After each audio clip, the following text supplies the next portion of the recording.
welcome back to the box modeling tutorial series. In the previous tutorial I went through and explained what chamfering does, as well as using the loop ring tool effectively, and reminding you on what issues can occur when using the extrude tool. In this tutorial we'll be creating a spiked piece at the front of the crossbow, as well as the triggers at the top and bottom of the bow, and refining the details a bit further. I'll also be showing you how to use the inset tool for our trigger at the bottom of the crossbow and the attach tool to attach our spiked piece onto our crossbow. So first off, we want to create the spiked piece at the front of a bow. So let's just go over here and we'll go and create a new object. Make sure geometry is on, standard primitives, and we will go ahead and create a cylinder. So let's just drag out from the world anywhere in the scene, and just about there looks pretty good. And then once you click it and move it up, you would have your cylinder there. So just click, and there we go, there's our cylinder there. So if we right click to get out of this cylinder creation, we can go into the modify tab and we can just adjust the settings here. So first of all, we don't want this many edges around our cylinder. We want it pretty low poly, so let's just change the sides back down till we get about about 8 sides. Looks pretty good. Alright, and the same with the segments across as well. So the loops are around are crossing the cylinder. So we'll just change the height segments to 0. So to 1, sorry. Okay, so there's our cylinder there that we can use as a guide. Let's just rotate the cylinder along the y-axis. So rotate it. You can either use the rotation tool with snapping on, or you can just simply type 90 degrees in the y-axis. So let's just go 90, and I will just move that into place just up further there. Okay. Alright, so once we've got it in place, we can convert this to an editable poly, and we can then adjust our length segments or our height segments, so we can get that spiked pieces at the side there. So before we do anything else though, I just want to halve this polygon, halve this cylinder in half. So let's just select all the edges that are around the cylinder, and I'll just scroll down and connect, and I'll just scroll back up, go to the polygon selection, and then delete one side of it. Delete the side that we're not working on, so delete that. Now if we go back to the edge tool, create some new loops around our cylinder.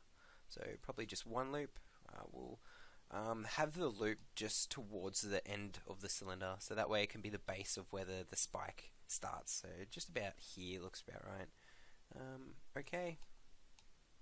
Now if we go up to the vertex selection, and we'll just select all the vertices that are on the outside of the polygon, of the cylinder, and scroll down, and we can just weld this together. Now if your weld doesn't want to weld them together, it's because your threshold isn't large enough to know where these vertices are. So if I go to the settings, see already it's at my settings is set to 0.1 centimeters. So it's trying, for example, for this vertice in the corner here, it's trying to find other vertices to weld to in that that measurement there. So 0.1 of a centimeter out from this vertex is trying to find them, which it can't. So it needs to have a greater range on this. So let's just increase the threshold up all the way till they all snap to one area. So probably about 1.5 is where they can all come together in the center. So we just go okay, commit, and we can just make that point a little bit pointier, and that's it for that. Okay, to attach this spiked piece in for our crossbow, we can simply go to the crossbow edit poly, scroll down, don't have any selection, scroll down, and until you see a attach button. Now what the attach button does is simply attaches one mesh to another mesh. Make sure you have the mesh that you want to attach other meshes to. This way, I'll just show you. If I go attach and attach this spiked piece to this mesh that we got selected, it'll attach that piece to the mesh. So it'll be opposite if I have this piece selected. So if I have the spike piece selected and I go attach, and it'll try and attach that the crossbow to it. So let's just not do that, let's just undo that, and we'll just simply attach that spike piece to the crossbow. So we'll just go attach, and there we have it. Now it's taking the symmetry into effect as well, because it's part of this mesh now. So we'll just go unattach. Okay, so now that we've got our front piece in, we can just adjust the settings a bit. So I'll just move the ring, or sorry, loop a bit further out, just so it just passes that front piece. Then we can just move this spiked area a bit further out as well. And we can also, if we select element, we could also thin or make this spiked piece a bit smaller using the Z and Y axis. So just smallen it down. There we go. And we can just move it up a bit as well. Whoop. Just move it up a bit. So about to there. Alright, so that looks pretty good so far. Once we got our first our spike piece done, we can then move over to the trigger piece. So let's just go over, press the L for left view, and we'll just make it invisible. See, now we need to have a few edges going from this part down to here, just so we can get those starting pieces, starting polygons to create this little curved trigger piece here. So first of all, we'll select our edge selection, and we'll just highlight all of these edges along this side here. So if I go perspective, as you can see, we've selected all the edges that that intersect this part here. So if I go back to L for left, I'll scroll down, and we'll just connect. Use the connect settings, and we'll make two connections in this one, and we'll just slide them across, and we'll pinch them together as well. So probably about there. Slide them across again. About there looks like a good size to have, a good starting point. So we'll just commit that. So I'll just show you what we just created. Just two cuts, or two edge loops, I should say, along these polygons here. So I'll just go F3 again. Just go back. And same for this one here. So we've already got the bottom loop done. We just need the top loop here. So we just go connect, reset, reset, reset, and we can just simply move this up just about there. Looks good enough. Okay.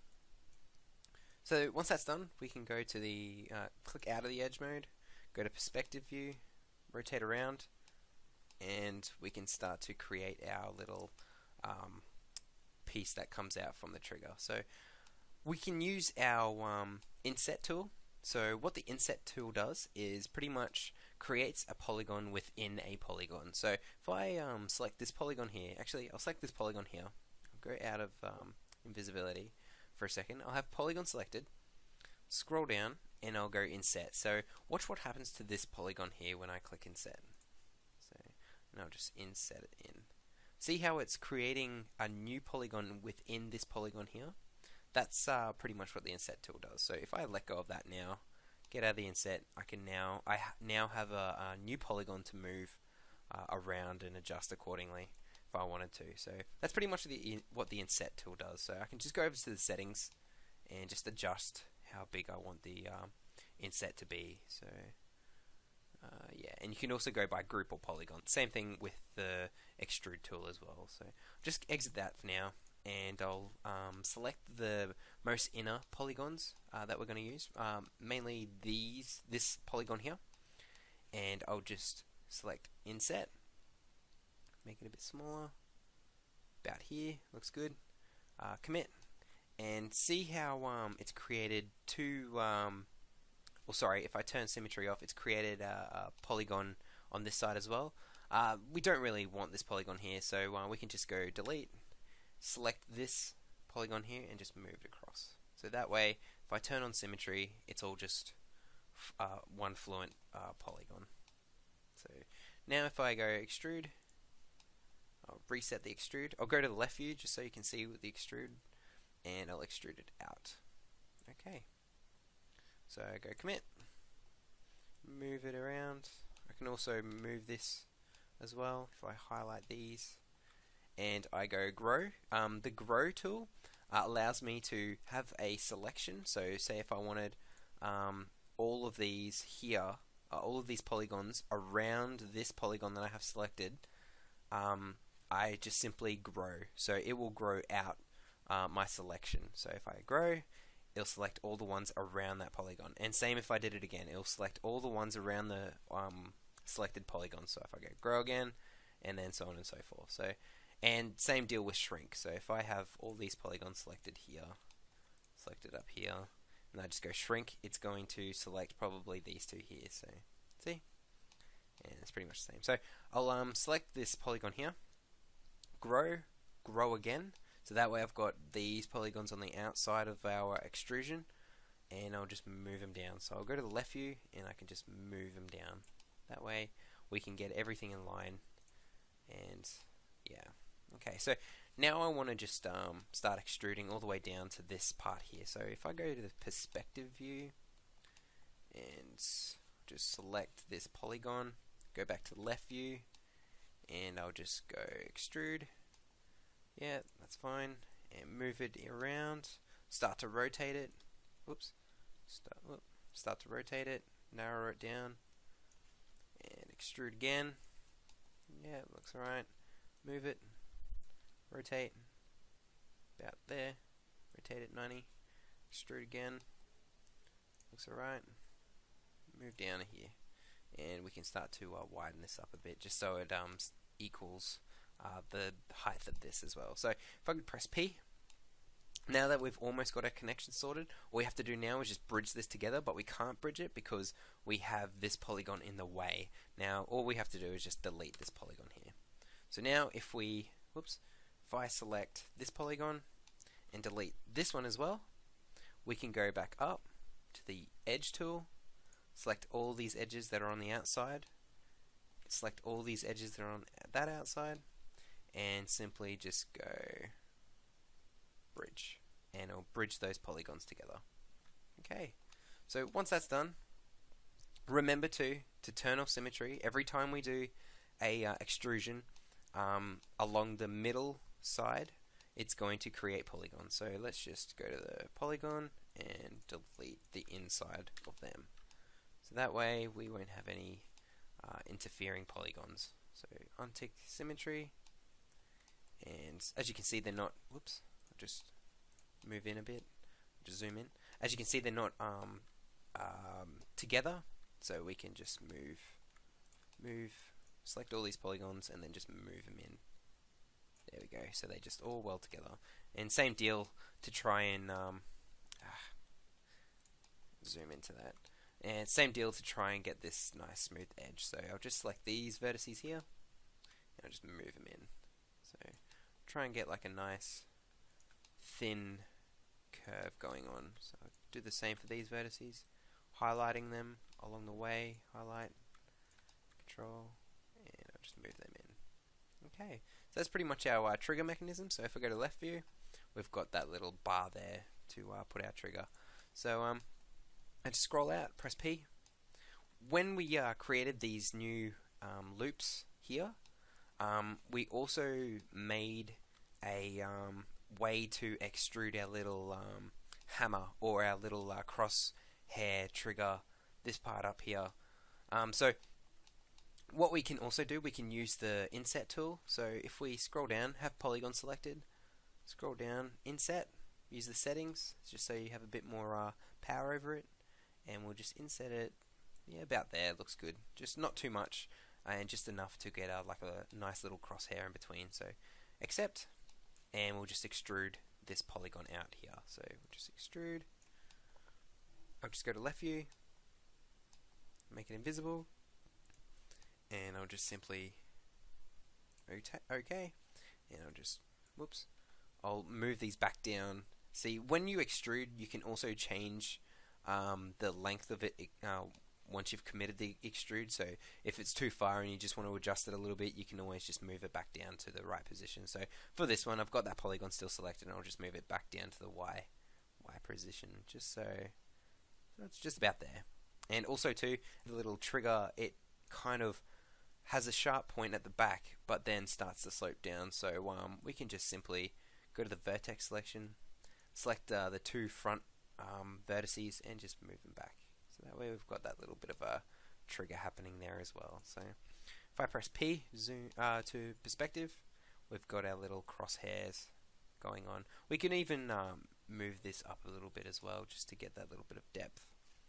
Okay, so once that's all done, we can start to add the little extra details that we wanted to include before. So this side detail here, it's a little bland at the moment, so we just want to extrude this out. So if we go back to our Photoshop image, as you can see, we've got this little bit of detail here, as well as the extruding blocks here and so on and so forth.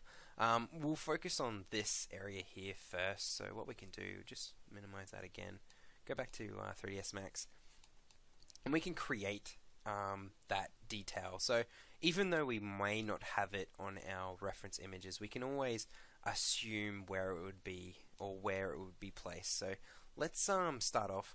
If I go back here, see how it's a bit rounded in the front and then it goes all the way back.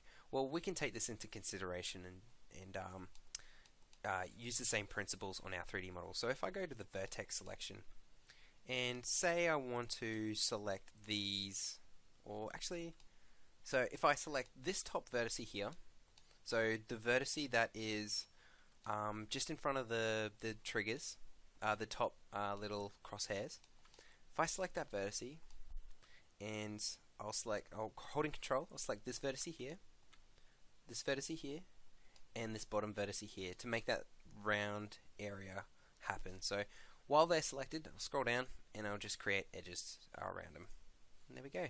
So we've got that nice kind of curve for our detail there. So if we scroll back up, go to the polygon selection, and we'll just go to the left view and just highlight all the side polygons that we have we want to make our detail. So, but before I do that, let's let's round this off a little bit further. So just go to the back of the handle. We'll just move these down, just so we can get that nice roundness happening there, as well as moving this back up to here as well. Just adjust it accordingly. There we go. So I just selected the corner, moved it down, just so we can get that nice curve happening there. Yeah, just try and get everything the right proportions first before we start extruding or moving anything else. Also too, this top part here looks really narrow, or really short compared to what we want it to be. So to change this, we'll just go Alt X to go invisible, and we can just select all the vertices that make up the base of this top part, and we can just move them down. So that way, a bit down, about there, looks pretty good, about there. So that way with this top piece is a little bit more taller than what we had it originally. So this is good. Now if we go back to the polygon mode, the polygons are still selected. We'll scroll down. If they're not selected, just re-highlight them. Scroll down and extrude. So I'll just go to the perspective view just to show you, and we'll just extrude using the settings. Extrude along the local normal. Okay, and we'll just set that to probably 0.5. So 0.5. It's alright. Okay, and then commit. I'll turn off symmetry because of the extrude tool, and just delete that.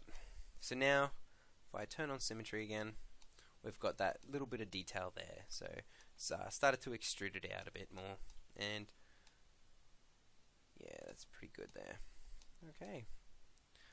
Also too, if you want to go a bit further and just add a bit more details around here, you can, that's fine. But for this tutorial, this is pretty much all we need for that. So let's go perspective. I'll just unhide these. So we've kind of got our details at the back there. What we also want to do, we also want to add this little mechanism to our model as well. So where the strings of the small bow insert is underneath this top bar here. So it actually insets inside this little wooden piece here. So we also want to add this to our model as well. So let's just move that out of the way for now.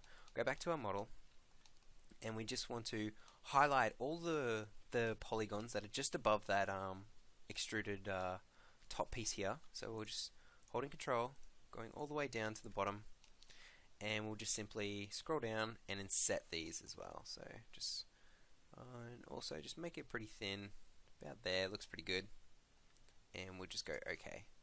As well, we can align these a bit further, so we can just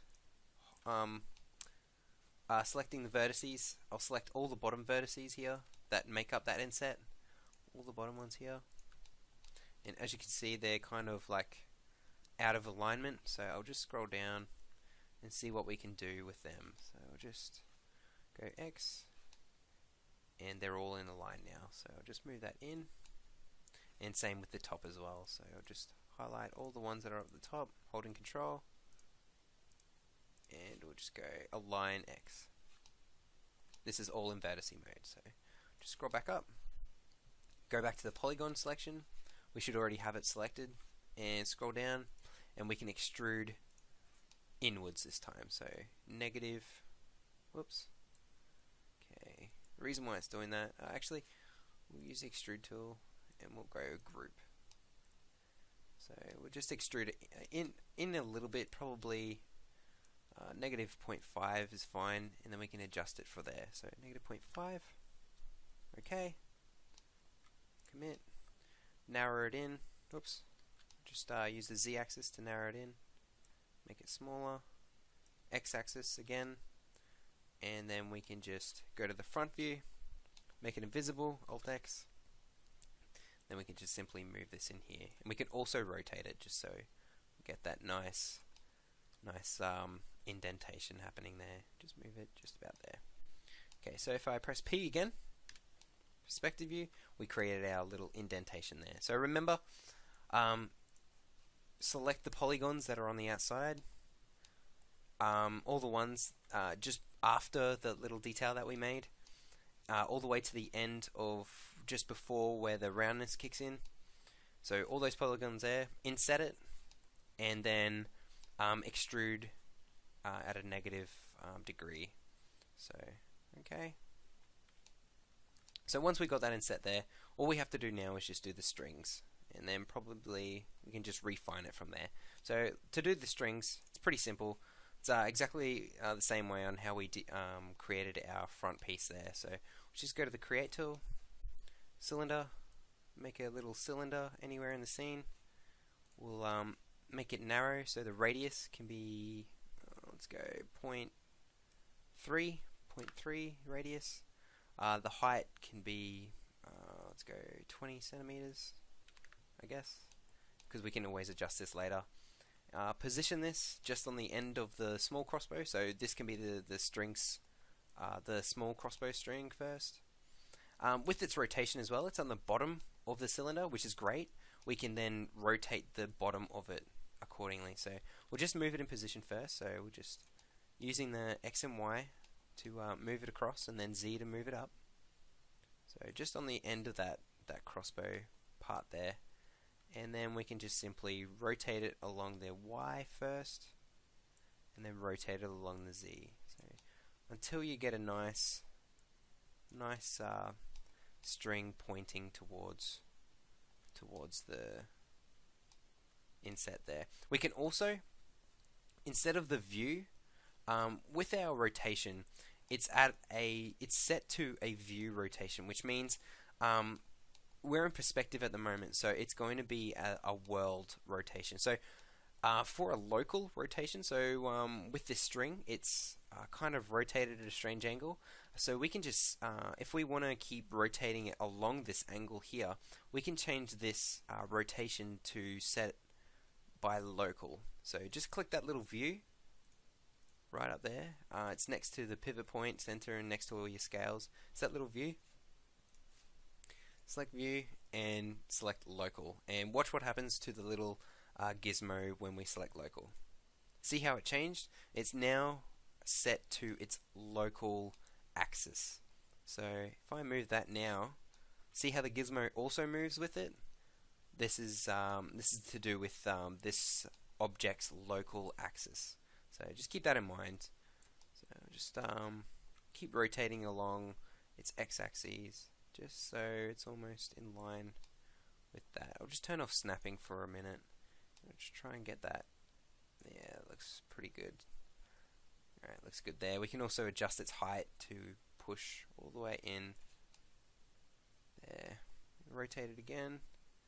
About there. Looks good there. Okay.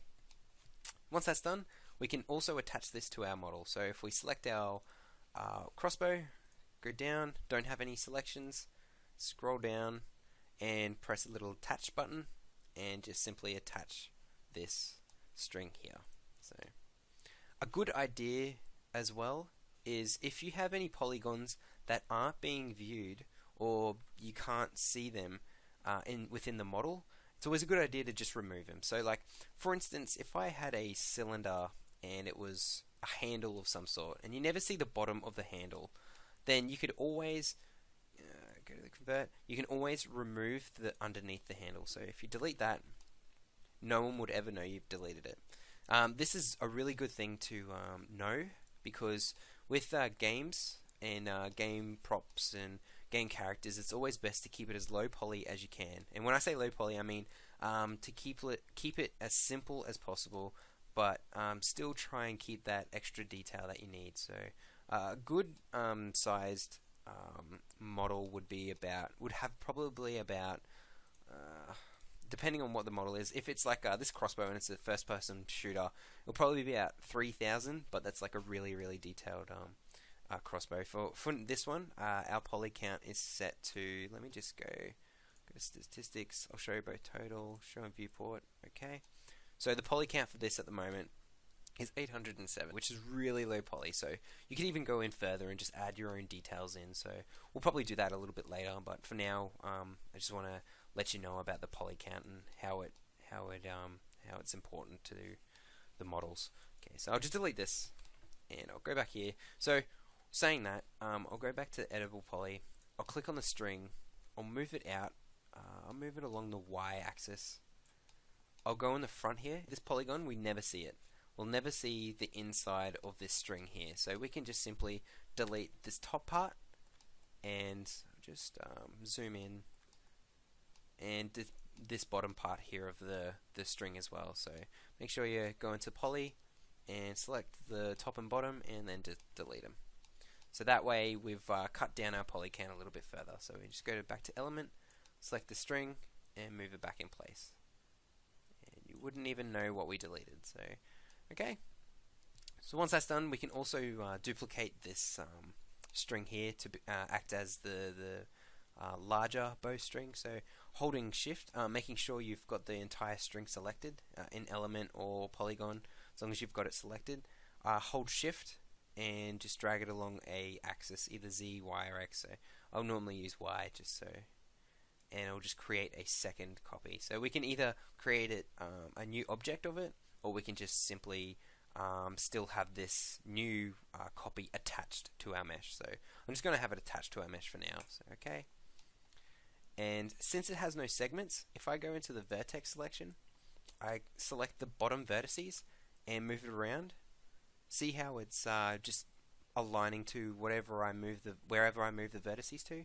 This is a good thing to have as well. So if I had a segment in between here, and I just move it down, just connect, have like an edge loop in here, and when I go back to the vertices selection now, it's only going to do halfway, which we don't want. We just want to manipulate the string first, and then we can add our edges in when we need to. So I'll just undo that, and I'll just move these into this bow here, so just a little bit further. And same deal with the top bow as well. So if I make this invisible, select each of these vertices, I can just select one, zoom on it, it's a bit easier to rotate, and I'll just select these vertices that make up that top part of the string, and I'll simply just move it in place here, just about here, just where the trigger starts here. So I'll just make that invisible, just about here. So we don't want to go all the way to the center of the model. We just want to give this a bit more bend in it. So just about to the corner of the triggers is a good place to have them at the moment. If we go to the border selection, we select the top part of this string here. If we hold down Shift to create new edges, which will mean it will create new polygons along these edges. So if I hold Shift, click on the X-axis, and it's just creating new edges for us. So I'll just move that in just past the center point, just so the threshold of our symmetry picks up. So that's about right there. I'll just move these. Oops. Just move them a little bit further in.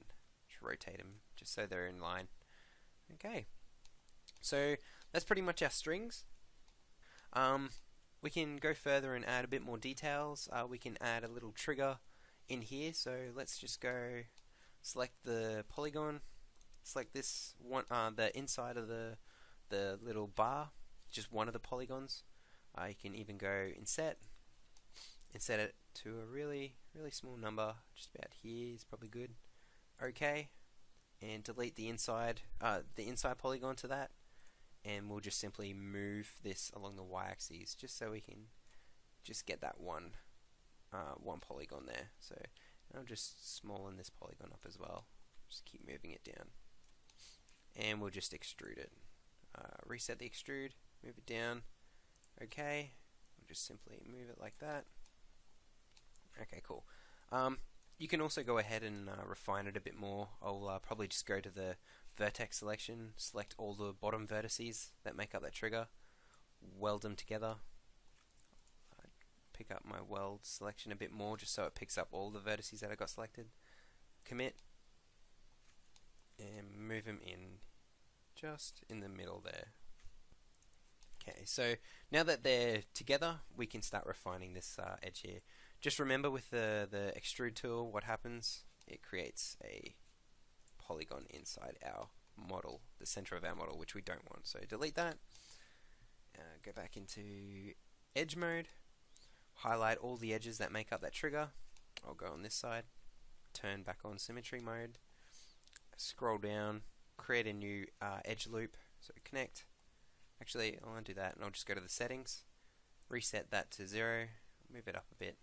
OK, and then we can just move this edge here to just further in, just to get that bit of a curve in the trigger shape itself. I'll also just move these vertices down a bit.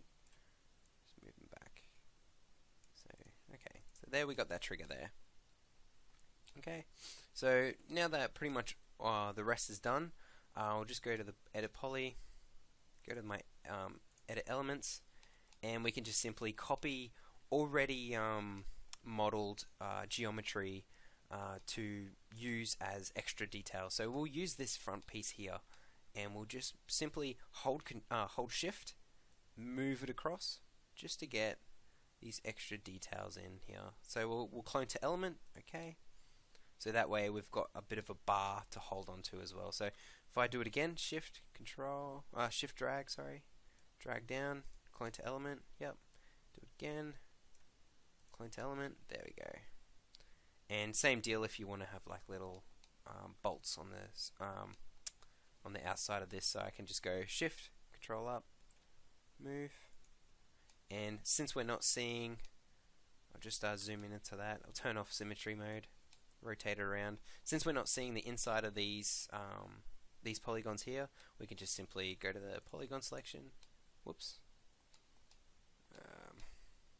I'll actually move this out, go to the elements, move it out, and just delete these polygons here, because we don't need these. And we'll just shorten this up a bit further, just about there. Vertice, element again, move this back in line, just about there, just so we've shortened it. Yep, looks pretty good. And we'll go, I'll scale it down a bit, and move it across. Or move it out, because that's where our width differs from the bottom here. And I'll just simply Shift, drag, create element, move it in, and Shift, drag, create element, move it in, and so on and so forth. You can do this all the way to the end there. Just make one. And there we have it. Okay, so one last thing to do. Make sure you go to the polygon selection. We'll select this inside polygon here. Scroll down, go and set it to about 0.5. 0.5 is fine. Delete this inside polygon. Delete. Move this across. Okay, so now we'll go back up to the vertices, and we'll just simply weld these vertices down. So we'll just scroll down, target weld. So weld this vertice down to here, this vertice down to here, and we can just move the top vertices around just so you can form like a nice rounded area there. So we have a gap for our arrow to sit in. So we'll go back to the polygon selection, scroll down, extrude, reset extrude. We want it to group, and we'll just reset it.